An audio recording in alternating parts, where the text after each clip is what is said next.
Don't tell anybody.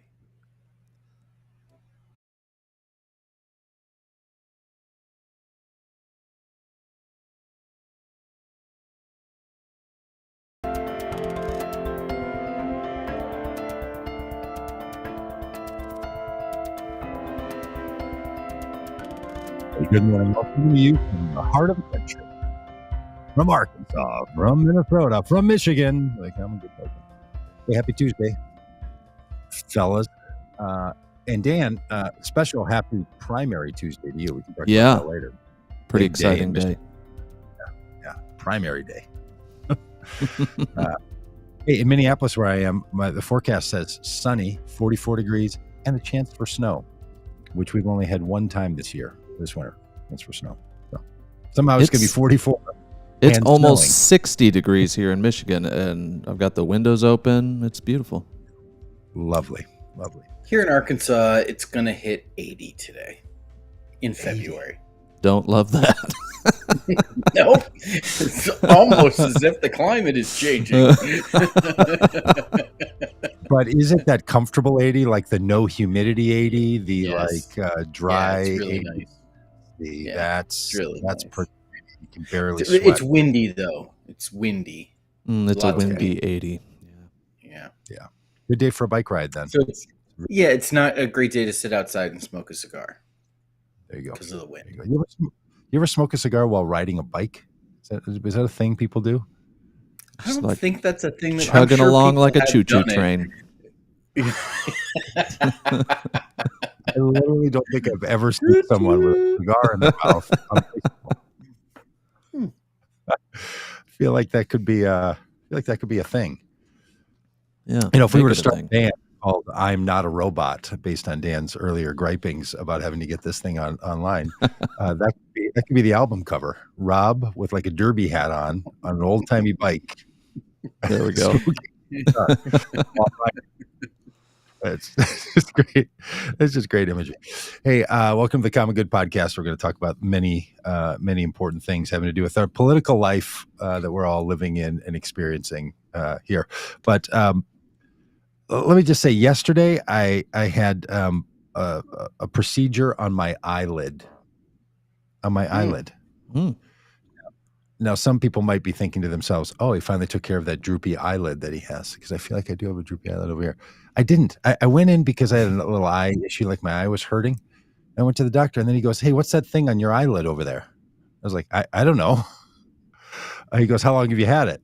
And these are questions doctors ask all the time. You come in with a symptom, and they start properly quizzing you about how long has it changed. I have no idea how long I've had that little thing on my and it makes me just feel like somehow I'm not at all paying attention to what other people are paying attention to. I'm like, do people know this stuff? If you have a little, I don't know, some quirky thing somewhere, and then they say, "Well, has it changed at all recently?" I literally don't know. So then he said, "I think we should take that off and send it in." And I love the guy because then he just send it in. Without missing a beat. "I think we should send it in because worst case scenario, cancer." That's what he said. Worst case scenario.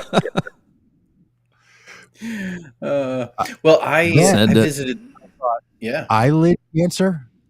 If I get eyelid cancer, I don't even know. I don't even know what ribbon color that is. I mean, maybe it's a subset of skin cancer. I don't even know. Colored. But right now I'm waiting for the results to come back on my eyelid thing, which maybe someone's going to say, "Oh no, look, that's a melanoma if it's on your eyelid and a really big deal, and you shouldn't fuss with that and don't make jokes about it." But right now I'm in that's hilarious, something on my eyelid. I have no idea when it got there, what's happened to it. And he said, "I think we should take it off, worst case scenario." Yeah, it's a better coping mechanism than Googling it.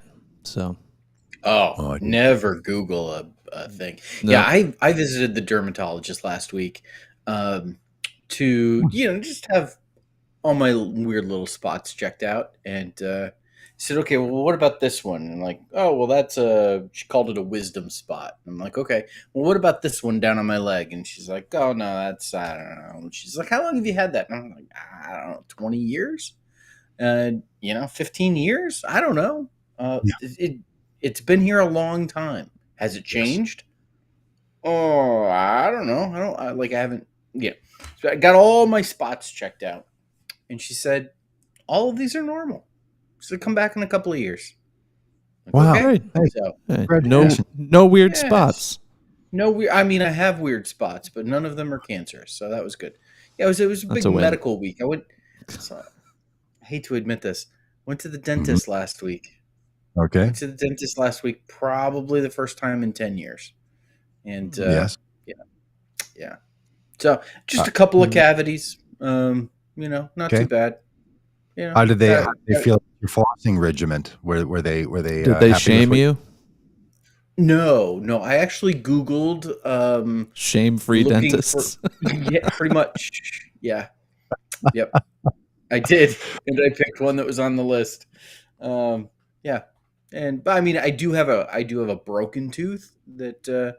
So the next time I go here in a couple of weeks, gonna have that extracted and put a cadaver bone in there to make space Oh, for what? you know. Yeah, do you know that that's what they use? Is they use cadaver bones? Like No. that bothers you? For some No, reason it does. Like if Yeah. it's a beating heart from a Correct. organ donor, yeah, great. But just some bones? I don't know. That weirds me out. Yeah, they Yeah, check gotta her out. like put it in there as a spacer, so that when before they put the implant in, so your teeth don't grow together. So, anyways, Oh so, yeah, dude. I yeah. had teeth taken out. I mean, this has just become a true old man podcast. Yeah, this is. Hey, tell me about your spots. I had some teeth taken out in my 30s, and am still struggling with that very, very bad decision. So, I don't know. Yeah. Just Well, Speaking of bad decisions, we've got a lot of stories to get into. Oh, Did you want to segue into a particular one, Rob? I was going to let the listeners know what I was dealing with last week that maybe had me in an emotional state, so much so that I would argue about Jon Stewart on this podcast. Yeah. I So will last week, die on that hill. yes, absolutely. Last week, someone shot our cat, which is just. We have an indoor-outdoor cat. We have two of them, actually, sisters, and one of them, Puppy, The got cat shot. named yeah. Puppy. I Yeah. try to be sensitive to this whole story, but every time you call it indoor-outdoor cat, I think indoor-outdoor carpet, and then you call it puppy. You name your cat Puppy. Well, I did not name our cat Puppy. My children named our cat Puppy. Okay. So Puppy was shot. The With bullet a was gun. Yeah, with bullets. with a Not like a 22. pellet gun. Or Not a BB gun. Yep, shot. Bullet lodged in her shoulder. Shattered a bit. Broke her leg, and that's horrible. she has since had a rod put in her leg. Most of the bullet fragments removed, but not all of them. She, a quarter of her body is shaved, and she's rocking a crazy weird haircut. She can't go through a metal detector any longer, and she now lives in our bathroom until she heals up. But it was a crazy week, and then and on top of it, now I have to wonder which of my neighbors is a crazy person who would shoot a cat in the middle of the day. Yeah, crazy. Yeah, or any time of the day. Yeah, including like even if it was late evening after a day of day drinking in Arkansas. And I mean, I don't live in the country. I don't live out in the country where it's a little neighborhood. A cat's like getting into your chicken coop or something. You fire at it. I kind of understand that. I live in a neighborhood. It's a cul-de-sac. Yeah, seriously. Do any of your neighbors have chickens? Because I would start there if there were chickens. No, because we live in Springdale, Arkansas. That is owned and operated by Tyson. Springdale is one of the few towns in Arkansas that it is illegal to own chickens within the city limits. Because of Big Chicken. The lobby doesn't want you to have your own chickens. Yeah, Big Chicken controls our city council. Because they don't want people having chickens as pets, and therefore having a soft spot in their heart for chickens because they make their money off of processing chickens into protein solutions. Yeah, yes, and I think the reason they would give is that um, when people are taking care of chickens in their backyards and whatnot, there's a higher likelihood of chicken diseases, and they don't Oh, want they because there's so many chickens that are raised in our area and processed. Um, they want to lower the risk of chicken disease, huh. Are but you? I think it's they just don't want the competition. Yep. The Trying. competition for Yeah. eggs, you mean? Yeah, no, no, not eggs. I mean the protein. If I'm raising my own chickens, what do I need Tyson for? Well, most people who raise chicken Do it for eggs. don't I know. don't It's eat. crazy. That'd be the most expensive chicken dinner you've had in a very long time.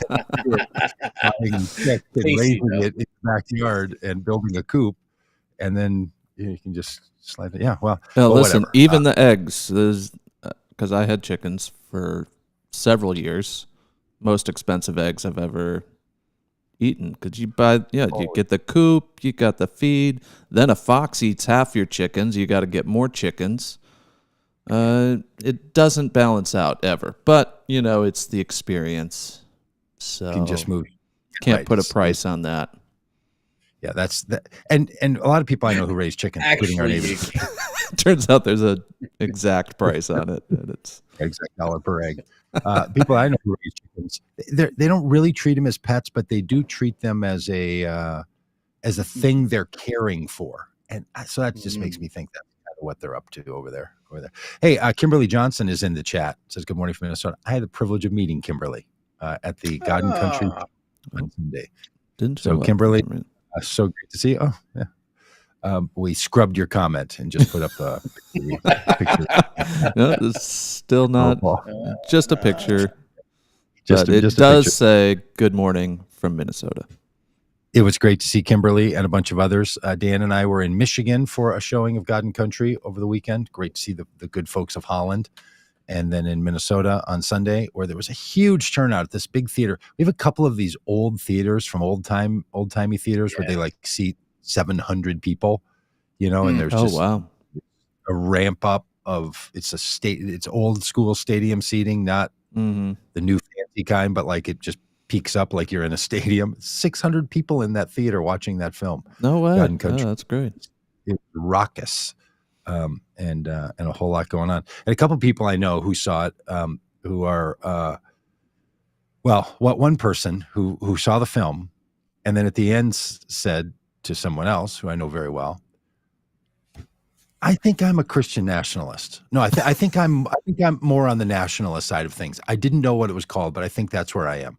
So they saw a film critiquing Christian nationalism and showing excerpts and clips of Christian nationalists saying things, and then said at the end of it, "Yeah, I think that's how I'm into that. I see things." So I'll just say maybe the film, is available for everyone. Like, didn't know the thoughts you had, but now we do.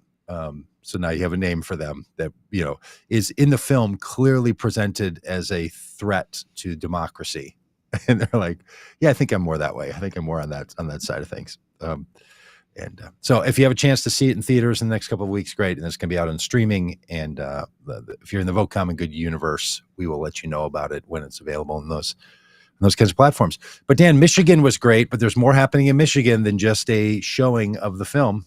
Yeah. Old Nikki Haley, who's chosen now to become a Trump slayer a little late in the game after she was clear that she wasn't going to win or be seeking Trump's voters at any point, has come out swinging. And there was a big primary today for both the Democratic process of selecting the next nominee and the Republicans. And the little article said there's 4 things to watch, 2 things on the Republican side and 2 things on the Democratic side. The Democratic side, one of the big questions is, can surrogates turn out the vote in a primary time, because there's really nothing to be voting for? It's a bit of a foregone conclusion.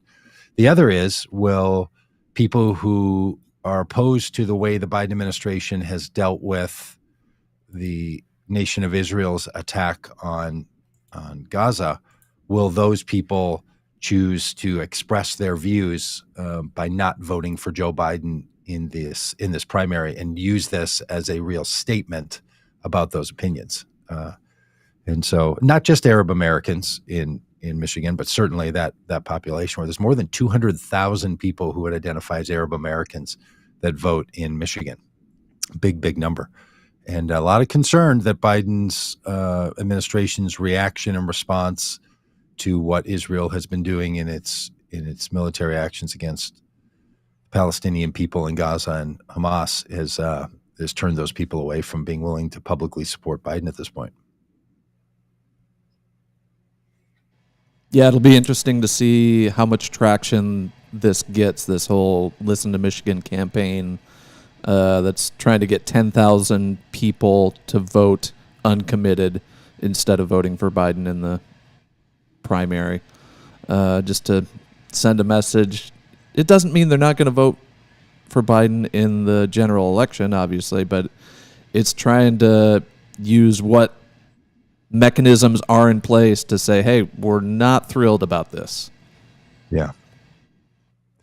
Yeah, it's a big deal. I mean, primaries can serve more than the purpose of just picking the candidate, right? They can be a chance for the party to express itself in ways that there aren't very many ways for someone to express themselves in the in the political system, really, right? Like, you don't really have that many chances. Voting is a very simple task that has one particular outcome. You vote for this person or you don't, and that's it. You don't get to write in comments. There's not no one's scanning through the additional thoughts about what went on with your vote. So people have to interpret that by all kinds of other means. It's pretty straightforward. Yeah, we had the Republican primary in South Carolina over the weekend that Donald Trump won handily, but only came in with 60% of the vote. There's been all this talk about how divided Democrats are, and at the same time, Joe Biden in a primary that's a foregone conclusion is pulling in 90% of the vote, north of 90% of the vote. In a Republican primary that is a foregone conclusion, Donald Trump's only pulling in 60% of the vote. And that's a super interesting trend to watch if, see how that continues as he inches closer to securing the Republican nomination. The other interesting thing is that it's like 60% of Nikki Haley voters are saying that they will not vote for Donald Trump in the general election.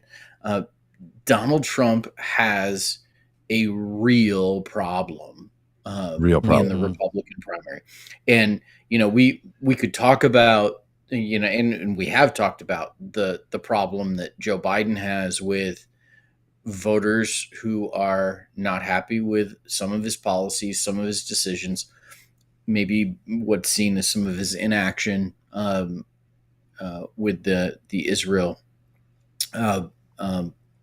Gaza situation. And yeah, Joe Biden's got a problem. Yeah, I mean, it's so interesting to see the age situation, the mental capacity situation, the problem within their own party situation. It feels to me like in each of these, Joe Biden has a molehill problem and Donald Trump has a mountain problem. But it feels like they're portrayed in the media the exact opposite. Right. It's like Trump's facing 91 counts of felony wrongdoing. He's just as old as Biden. He's got all this baggage, and on the flip side, people are like, yeah, but Biden's pretty old. So yeah. I mean, the classified documents thing. It's like it's they are bizarro versions of each other. Yep. And but one is like crazy out of control, but it feels like the narratives are the exact opposite of what reality is. Yeah. Yeah, the amount of hand wringing that there is about whether Biden can win this election from Democrats is unparalleled in my paying attention to politics, at least. Yeah. And I understand why, because the threat is so high, and because there's still such deep memory of 2016 when there was no way Donald Trump was going to win. Yep. And then he did. So that is so baked in with the other tendency inside of Democratic talking circles, which is that somehow, Republicans will pull this thing off and steal the election anyway, right? That's stealing elections language is rife within the entire world. No one has funded it to the level of criminality like the Trump people, but that's sort of around. And I think you're exactly right, Rob, that this is that if you can pull back emotionally and just talk about behavior of people when they go into voting booths and what they're going to do, the idea that you would say to Joe Biden, and I know there's a lot of people saying this. I just listened to a podcast by Ezra Klein, who many people who listen to this might also know. And if not, you might very much enjoy Ezra Klein on some things. But he has this podcast out, which is basically begging Biden to step aside, begging all the people in the system who has some influence on him to step aside, because he is convinced that he can't win, and because of polling and some of the rest of this. And then to have a brokered convention and build a whole bunch of excitement in August at the convention. And I think he's just absolutely wrong about what would happen if there was a brokered convention. I mean, we may end up with a brokered convention because of some things, but to want it and desire it and push for it and think it's the solution would be really a problem. You'd have so much infighting, and you'd have so much bad blood starting up in August. There's no time to recover before November. But anyway, all of this hand wringing that's going on about this, I totally get it, because the costs really are high. If Donald Trump does the things as president, if he's elected, that he says he's going to do, that would be very, very bad. And there's no indication that he will not do those things. He has every indication of it.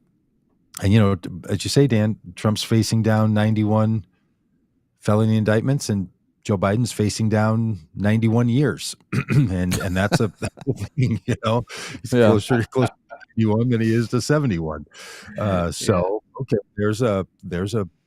that's a real thing. And, but these are decisions that should have and could have been made a year ago. Right.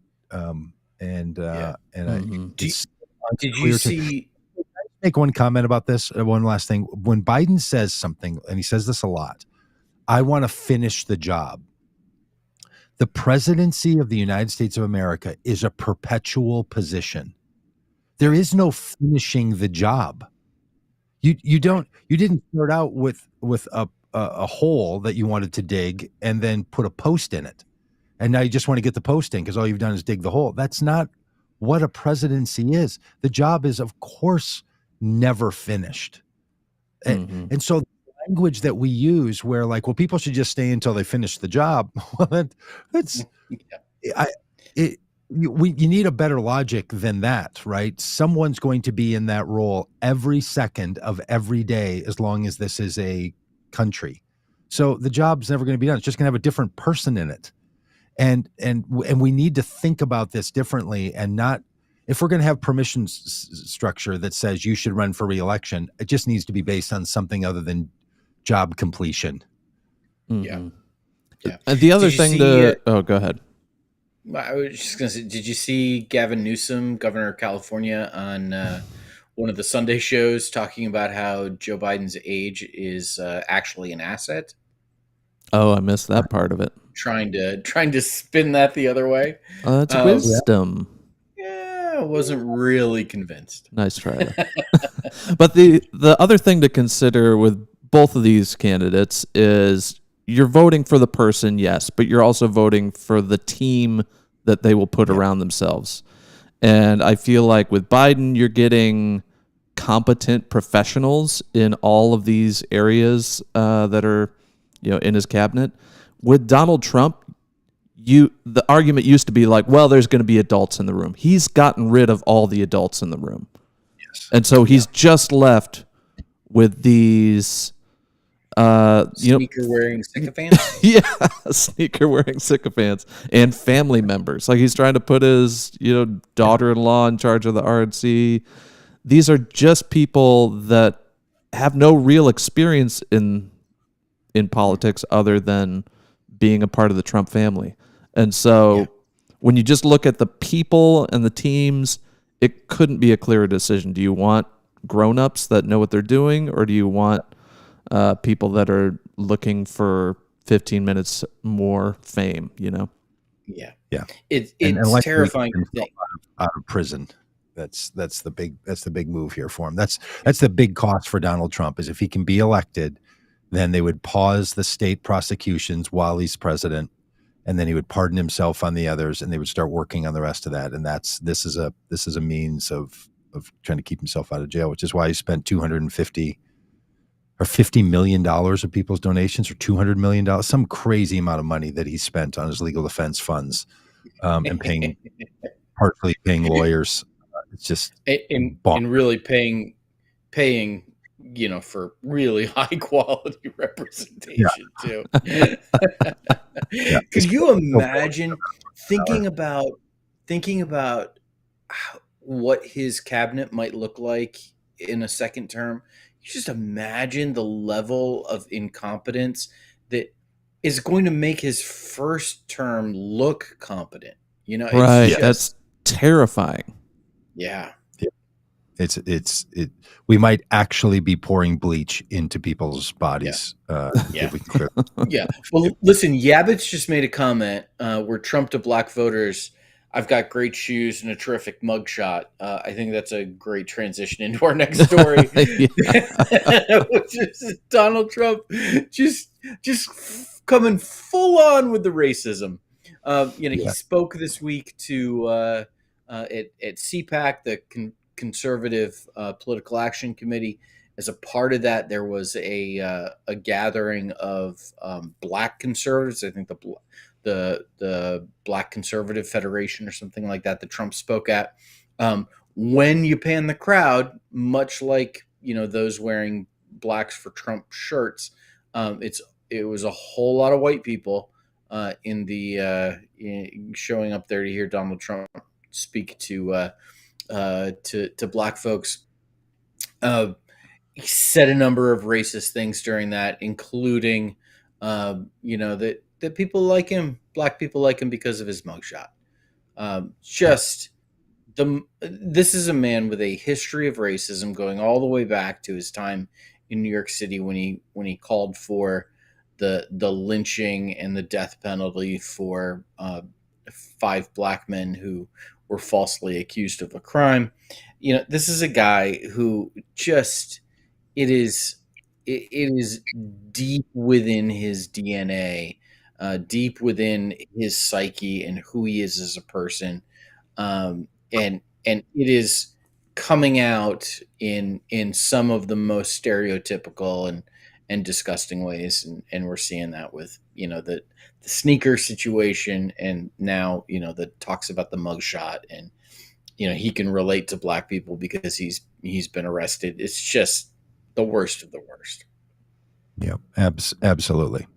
And the Trump people are pointing to voting patterns in 2020 and polling now that Trump is picking up voters, and did in 2020, in contrast to 2016, pick up more black voters between those, over the course of his presidency. It is shocking. And it's also a reminder that over generalizing any group of people is not a good idea. That every group of people needs to be sought after and courted and addressed by politicians and candidates and political parties with the full, robust narrative of them being people who have a lot of conflicting notions and ideas, like all of us. Everyone is that way, every single group. So this is, I hope this becomes a wake-up call to Democrats and the Biden team as well, to not take this stuff for granted, and to not think that there's just whole constituencies they can look through and feel like that one's settled. And I'm not sure that's happening, because Trump will just brazenly say this stuff, and then it causes a bunch of us to talk about it. And he's surrounded by people who just continue to tell him, just say that stuff. It's a really good thing if you do. And look, every president, every candidate wants to take their flaws and make them a positive. Whether it's surrogates talking about Joe Biden's age and taking it straight on, or Joe Biden talking about his age, taking it straight on, saying, yeah, there's some limitations, but there's also some benefits to it. And Trump is like, okay, I've been indicted 91 times. I have 91 indictments in 4 separate cases and 2 other civil cases. I have a mugshot of me. I got to do something with it. And his instinct then is, sell it. To be more racist. Sell it. Yeah. Yeah. And I don't know if you saw the speech. I saw what he said about this when he actually said it. And he said, we have these shirts and people are buying them, and was naming different ethnic groups. But the guy lies about this stuff all the time. But the thing he told the truth about, he's like, and they're selling them for like $29. Can you believe that? I mean, people are spending that kind of money on it. Even he's like, it's ridiculous what my supporters will spend money on. It's just nonsense. Yeah. So there's a lot of ways in which Trump is the cause of this. And he's also just playing into a wanting crowd who just wants to give him money for his junk, shoes and shirts and hats and all the rest of it. The 3 of us and lots of other people listening to this have been around a lot of political situations in the last 4 years, 5 years, 6 years. Mm-hmm. I've rarely seen anybody wearing swag of a candidate. You can't be around Trump supporters without people wearing his stuff. Like, it is so team oriented. It is shocking. And yet, I don't think I sent you this article, Dan, to put up on the screen. From this period of time in 2020, when Trump was the president and then was running for re-election, he has lost 250,000 donors compared to 2020, the people who actually have given him money. So he's been hardcore fundraising for a year and a half now. And when the numbers came in of the amount of donors that he has, down 250,000 donors, which, Rob, gets to your earlier point about Nikki Haley voters and the others who are just saying, like, no, I am absolutely done. So now, will some of those people come back and give him money later and they just don't want it now, or they feel like groceries are too expensive or whatever? Maybe. There could be all sorts of reasons you have for it. But if you're losing 250,000 donors and you're only pulling 60% of those who chose to come out and vote in South Carolina, you are in serious, serious trouble. Yeah. Did you catch this interview with Trump on Fox News? And the host was like, hey, what would you tell the suburban mom that didn't vote for you in 2020 but is Republican? What would you tell this person to come back to you? And he just goes on this tirade about how the election was stolen. And the Fox News guy interrupts him repeatedly. Is like, Mr. Trump, you lost that election. It was litigated in all these courts. There was courts with judges that you appointed said there was no fraud. It was kind of amazing that Fox News repeatedly, said, like, no, that's not real. That's not reality. Yeah, wonderful. But again, it's just Trump's inability. It's a softball question. Hey, what would you tell a voter that's on the fence? And instead of giving them anything, Trump just goes on a completely false tirade about the stolen election. Yeah, amazing. It is something to watch someone only pander to one group of people, those who already support him. And this is where Nikki Haley, because when Trump came out and sent that text, and I received it because I'm on Trump's, I receive lots of text messages from candidates because I like to follow what they do. And I must be on a few text strings from the Trump campaign. And in New Hampshire, when Nikki Haley came out and said that thing about, like, I'm staying in the race and I'm not dropping out, when Trump said, okay, anybody who's a supporter of Nikki Haley, you're banned from MAGA. It to say is just madness, right? That he was saying, and then has doubled down on it. And I think Nikki Haley very well could stay in this race, even if the Republicans choose Donald Trump to be the nominee. I could see a Nikki Haley, Liz Cheney ticket that runs on that no labels party or something to give Republicans a chance to vote for the kinds of people they want and not have to feel like they're going to go vote for Biden. So I have no knowledge that that's happening. I haven't heard reporting on it. I certainly don't know anything about it. But if someone's not thinking about that, they should really think about that. Because if Nikki Haley wants to take all the millions that she has raised, and if Liz Cheney wants to take all the millions that she has from her former congressional time that sits in her funds, and they want to spend that on something, what do you guys think about that notion of a Nikki Haley, Liz Cheney combo ticket running under some third-party banner? That's a real interesting possibility.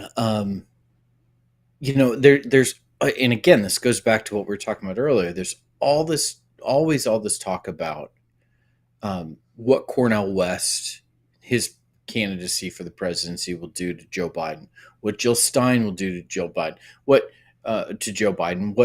what Dean Phillips is doing to Joe Biden, and what RFK Jr. Is doing to would do to Joe Biden. The reality is that third-party candidates, and especially ones that would be kind of viable in that category, are going to be more detrimental to Donald Trump than they are to Joe Biden. RFK Jr. ultimately is going to pull more Trump supporters his direction than he will pull Biden supporters. And the same would be true of Liz Cheney and Nikki Haley running. It is far more harmful to Donald Trump's reelection hopes than they would be Joe Biden's. Especially now that Joe Manchin's decided that he's not going to run for president, thankfully. As much as I've not liked Joe Manchin as a senator from West Virginia, I'm not going to like Jim Justice a whole lot more. But I would have been very upset with Joe Manchin if he had decided to run for president. But the people that are actually much more harmful to Donald Trump's reelection efforts than Joe Biden's. It's once again, it's like the narrative that's out there and the hand-wringing that's out there, and then you compare it with what the reality is. It's just so different. And I know that someone has in the chat, and I think they're right, that Liz Cheney's fear is that if she runs as a candidate, then that would keep somebody from voting for Biden. People are smart on this, and they're obviously going to do polling and all and run the numbers and say, okay, of people who don't want to vote for Trump, will they just not do it even if there's not an alternative? And some percentage of those people will trickle over to Biden.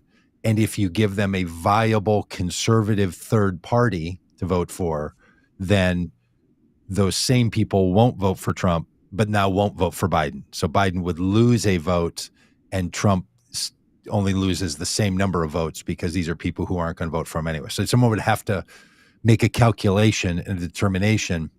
Are there more people who would vote for Trump if they didn't have a viable third party to rally around than those who wouldn't vote for Trump if there was just nobody viable? But I think you could put, I think some conservatives, and look, I don't want conservatives to be in political power right now. I think they've lost the ability to do so.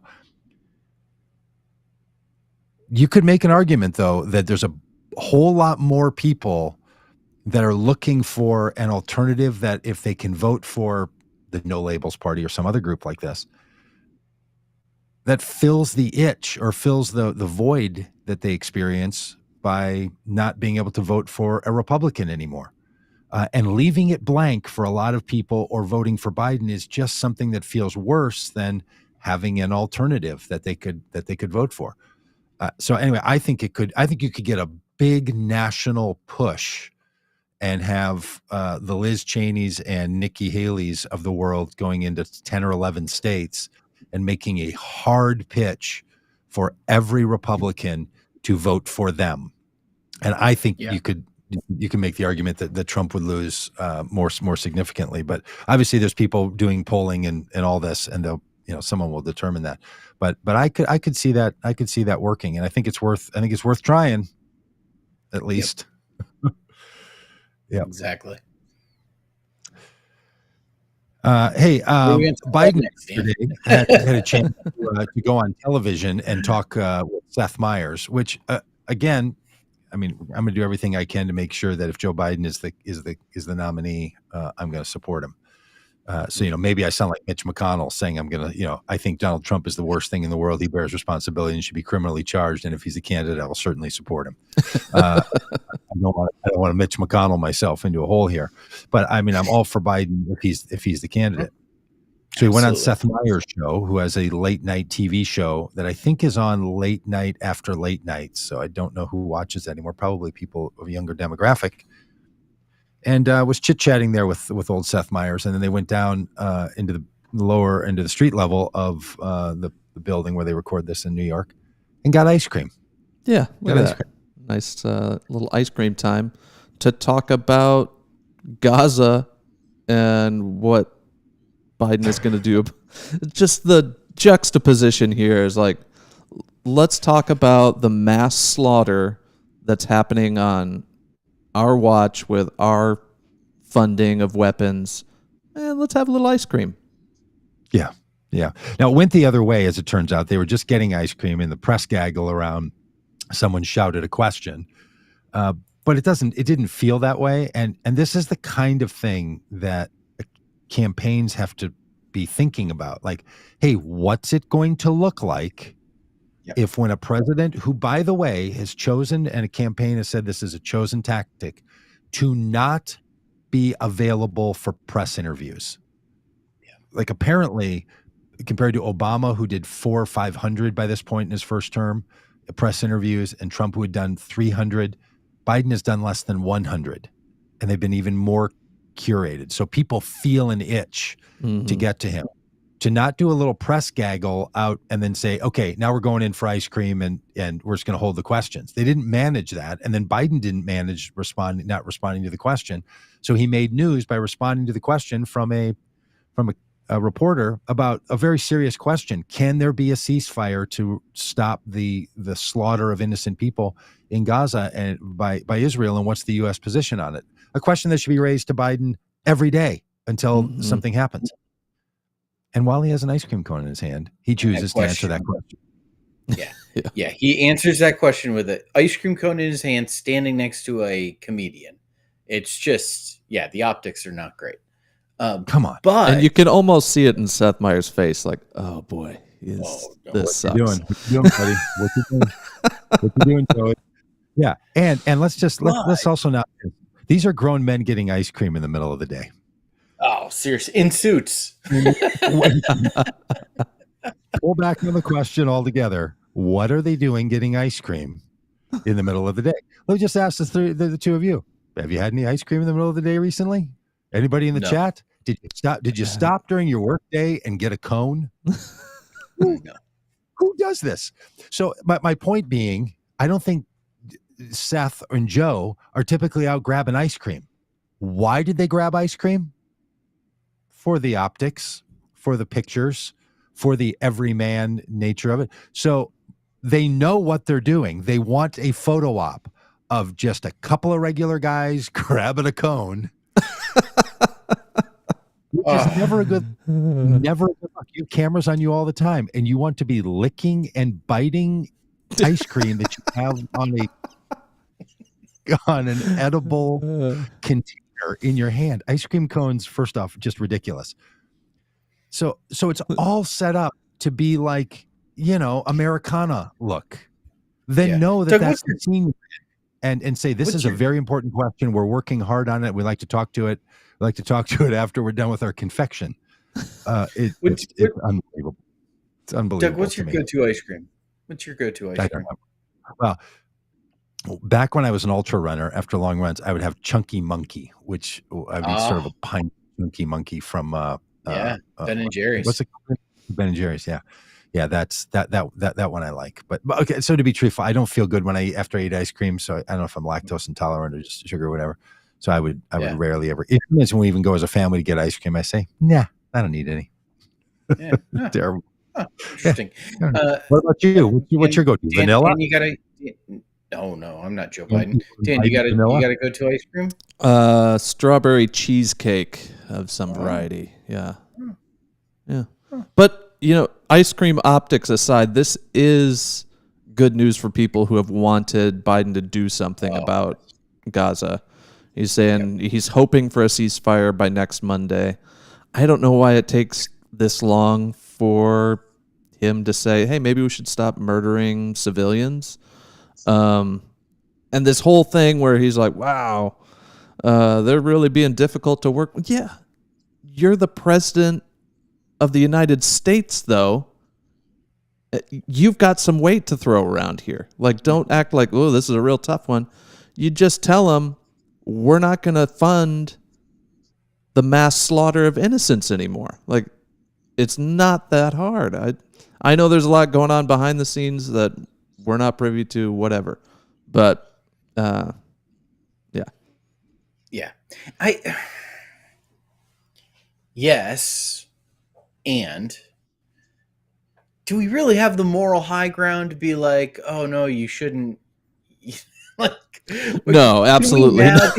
Impose on another country, like, hey, listen, we don't want you to, to mass slaughter anybody. Hey, we know you're copying our exact playbook from any number of wars and invasions, but you do as we say, not as we do. Yeah. But it looks like Biden has been out on this, and he has said for the last 3 months that what Israel is doing is wrong and intolerable and has to change and all the rest of it. But I know that people disagree about this, and they may be more right than I am. But the United States is not the same as Israel. And when people say what Israel is doing is what the United States is doing, and Israel will do nothing the United States doesn't give them permission to do, that is not true with Netanyahu and the Biden administration. It is not true. And Biden just cannot come out and say the thing that I want him to say and that Dan, you articulated so well there, because that's a congressional decision about the funding of other countries. So he doesn't have and if he says something he doesn't have the ability to enforce, it weakens the hand of the United States and the presidency. So this is why this stuff is so complicated. And we have these relationships and the willingness to give money to certain states to help them survive and to advocate for ideas we think are important. We do that all over the world in many different ways. And that doesn't mean that Israel simply does what the Biden administration or Congress in the United States wants to do. So they're trying to figure out how to put enough pressure. And it was interesting to hear Biden's actual comments about this. He misspoke and then corrected himself because he said, by the beginning of the weekend, I mean, by the end of the weekend, he said. So he started and he said, by the beginning of the weekend, they said, by the end of the weekend, I think we'll have a ceasefire. My team is telling me that by Monday, this can be in place. So they know precisely how they're working this thing over the next 160 hours to make something happen, to get it to a Monday ceasefire. So that's all happening and working. And if that's the kind of story you could have out, and somebody says in the chat, he likes ice cream, who cares? This is why it's a problem. Because instead of taking it seriously that Biden steps out and says in a Rose Garden interview or somewhere else, I just want to update people on where we are. This really matters to us, and we're working all the levers of power that we have. He takes it as an offhand comment while he has a single scoop of vanilla in his hand. And it makes it feel like it's off the cuff, like you're saying, Dan. Like he's just kind of randomly responding to these things, where what he actually said was, we have a team working very deliberately with a very specific timeline that we think will happen not by Saturday, but by Monday. So they're really deeply involved in this, but it makes it feel like they're not really deeply involved in this. Right. Because as the spokesperson, he's got an ice cream cone in his hand when he chooses to answer this question. That's why this kind of stuff rattles people. Mm-hmm. Or people are like, I like strawberry and chocolate. Who gets vanilla? I mean, if you're going to go for a sugar hit, and you're going to go for cream, what are you doing with just standard vanilla? Yeah, that could be a praline or even a butter pecan. No, he's a vanilla guy. He's a vanilla guy. Joe Biden. Yeah, I mean, could there be a ice cream more associated with an age group than butter pecan? But that being said, did your fathers also or grandfathers also eat butter pecan? It is just exclusively. And I'll tell you, Rob, as soon as you have your tooth removed, you've reached the age now where your spots aren't a problem, but now you're going to have your teeth pulled. It's time for you to start thinking about butter pecan more often than you did in the past, because you're clearly reaching the level at which the younger children need the elderly toothless people in their lives to start enjoying some butter pecan. Yeah. But I mean, it feels perfect that Joe Biden would be a butter pecan ice cream eater, but he's not. He eats vanilla. I, on the other hand, am with Alex. Nothing wrong with some mint chocolate chip. And, what Israel is doing is against the international humanitarian law. If we're going to merge these two things, I like mint chocolate chip, and this is war crime. That's an amazing comment all in one. Yeah. It's vanilla and ceasefire and mint chocolate chip and international violation of human rights. But I don't think there's any other way to describe this, and the wrong-headedness of the nation of Israel government is on full display at this point. And sometimes something that is such a well-laid plan just tips over and falls apart. And for all the people who have said we should stop spending government money on going to the moon, let's give this to the private sector. Congratulations, you did. You sent a private moon landing mission, and it's got the headline says, it's on the screen. You have to be cut short because the spacecraft tipped over. Wah, wah, wah. Sad trombone. Sad trombone. The still till this day, I mean, let alone 1968, the ability to thrust a big piece of metal from Earth and land it on the spot on the moon that you intended is an incredible that we should not look past. Just really quite amazing. Yeah, I mean, near implausible, really, when you think about it. Yeah, so, as some of you, Rob, I know, have thought about it considerably, that it is really, really hard to believe that it actually happened. We don't need any more conspiracy strikes on this show. Yeah, sometimes we get in trouble when we talk about this stuff. I don't know why moon landing would be one they would take a strike at. But when I was a kid, we had these things called moon boots. I don't know if they had them when you guys were kids. Did you have moon boots? Yeah, the kids would wear. Yeah. Yep. So did Napoleon Dynamite. Yeah. Yep. Yeah. Did you you put bread bags in your moon boots to keep your feet from getting wet? The reason the moon boots were thick on the bottom and called moon boots was because the astronauts had very thick boots. Do you remember this whole thing from your conspiracy days? Because they thought there would be inches of dust. There had to be inches of dust because of the things we believed about science. And they got there, and there's no dust on the moon. There was no need for the moon boots. No. Yep. Did you wear your moon boots with spacecraft? Did you wear your moon boots with bread bags so your feet wouldn't get wet? Yeah, you got to keep those toes dry. Mm-hmm. No, I didn't. Well, I didn't get, honestly, now I'm remembering it. I didn't get to have moon boots. They were expensive when I was a kid, and I didn't get to have them. I'm just now remembering that. So no, I never had, I had other ones like galoshes, like rubber things over my other shoes. Like an old man. Ooh. Yeah. Wow. Yeah, I don't. Were moon boots a good boot? They feel like they were early Uggs. Yeah, they were. I feel like they were. I mean, the ones I had were always cheap because we were also not wealthy, but apparently wealthy enough for me to have moon boots. You had the cheap ones. Yeah. So they would get holes in them, and you'd have to watch. You have to put probably your say, bread bag. Had moon. I don't know. You had to put bread bags over your. I remember doing that with other shoes. What an odd thing, right? Yeah, because the shoe or boot is not going to keep your foot dry, so you just preemptively. Amazing. Yeah. They make an entire boot and can't keep it as dry as a bread bag would keep your foot dry. Build that on in there while you're making the boot. That's a real seriously. Yeah, and maybe these folks is this Intuitive Machines is the private company that wasted a lot of money on some kind of lunar spacecraft. Maybe they should have thought about how to keep their machine upright. Just tipped over. What causes it to tip over?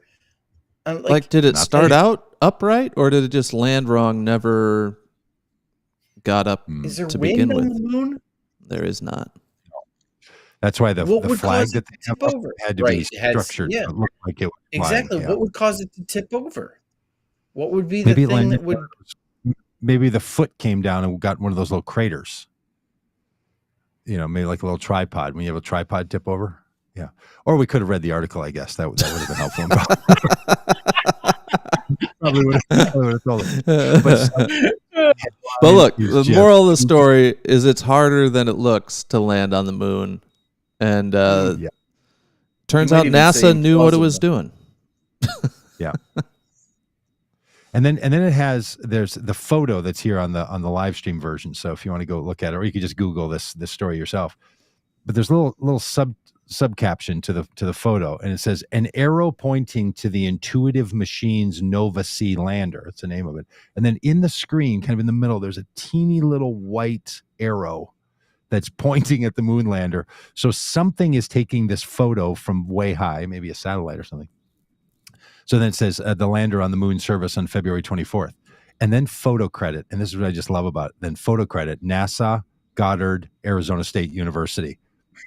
NASA and Goddard, the space laboratory, and Arizona State University are all like, privately funded spacecraft tipped over. We have a picture of photo credit, public funding for space work. Like just a little troll right there, a little sub troll in the and the fact that NASA is going to make sure they're getting photo credit. They're not letting anybody take their photo credits of the moon. It's NASA's photos if it's of the moon. Yeah, and let me tell you, I mean, really stunning photograph too. Like really shows you exactly what's going on with the tipped over spacecraft.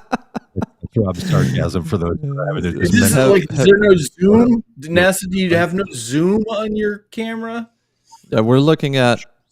There's a lot of circular shadows on this picture, but the one we're looking at with the tiny arrow is more of a rectangle, and so that's how you know it's yeah. And it's really small. This must be a very small spacecraft compared to the size of the moon. Well, hey, speaking of moon, on April 8th, the moon's going to be in the way of the sun if you're in certain parts of the world, including in the United States. And it's a solar eclipse that people who care about this kind of thing are so excited for, because it's going to have a path of what's called totality, where the entire sun will be blotted out by the moon. And when that happens, people who've experienced and seen these things talk about it as a life transformative visual experience. That Paul Wallace, astrophysicist and regular on the podcast, the one who will be joining us in our experience I'm going to tell you about in a moment, has said that as a grown man, he wept for minutes when he saw one. And this is the second one, the last one he'll have a chance to see in his life of this style, I guess. So he's going to be there. It is an amazing thing that many, many people don't know about at all, or are just now hearing about. And other people have been arranging their lives for a decade to go see this thing. So you can Google the path of totality. It kind of comes through Texas and then goes through, I think, Arkansas too, and then all the way up to the East Coast. But the whole country is not in totality, and it's the swath is fairly narrow.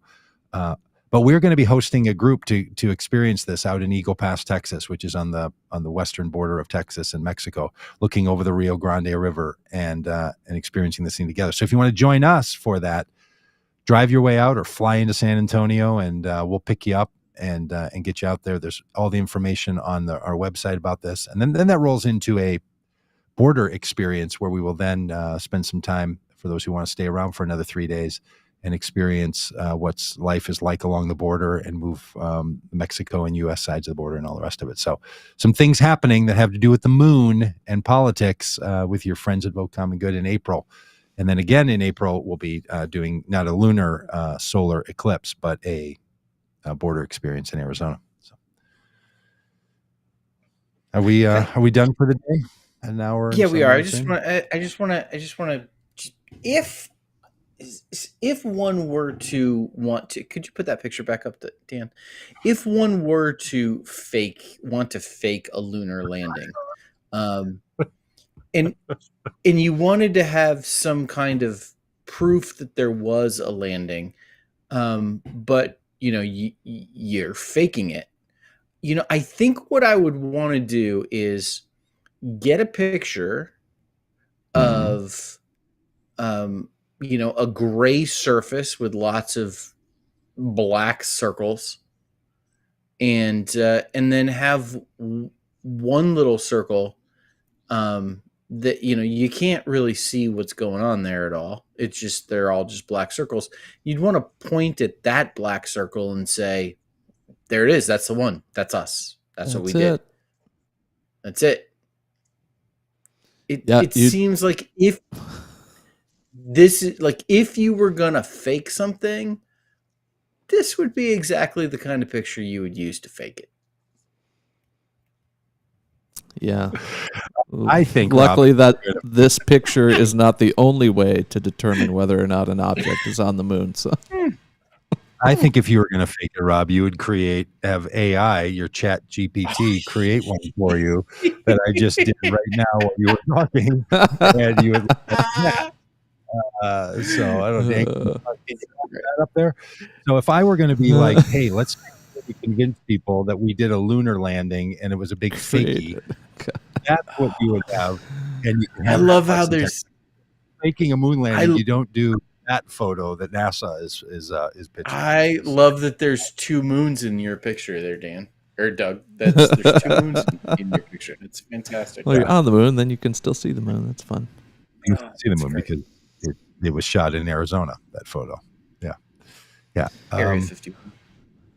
Area 51, New Mexico. Hey, all right. Hey, and if you're in the Arizona area, the Southern California area, we will be out there March 5 and 6, 7, 8, 9, and 10. We're going to be in Arizona and Southern California. So go to the Vote Common Good website. You can keep up with us. We're doing training events. We're rolling up on Franklin Graham and trying to do some counter messaging. We're going to be talking to some politicians, a whole lot of stuff going on starting next week. So if the podcast is a little delayed or is coming to you from some secret locations, that's because we're out on the road and on the move. So thanks to all for being a part of this and being tolerant when we have to be doing all of this podcasting along with the rest of the work that we're up to. All right, we good? Yeah, we'll see everybody tomorrow. All right, let's say hi to people. So Alex, of course, the Squirrely Prepper Lifestyle. Great to see you. Yabbits, Kimberly, Jim maybe was on here. Did I see Jim? Oh, Mike. Yeah, good to see you. Mike, Tricia, thanks for all your input. I feel like there was a new voice. Kevin, good. Dodie jumped on for a little bit. Said hi. Yeah. Loving life. I like loving life. Yeah. The swag. All right. So thanks all for being part of the of this stream with us and for making all this hard work feel a little more homey by being there in the chat. And all right. We'll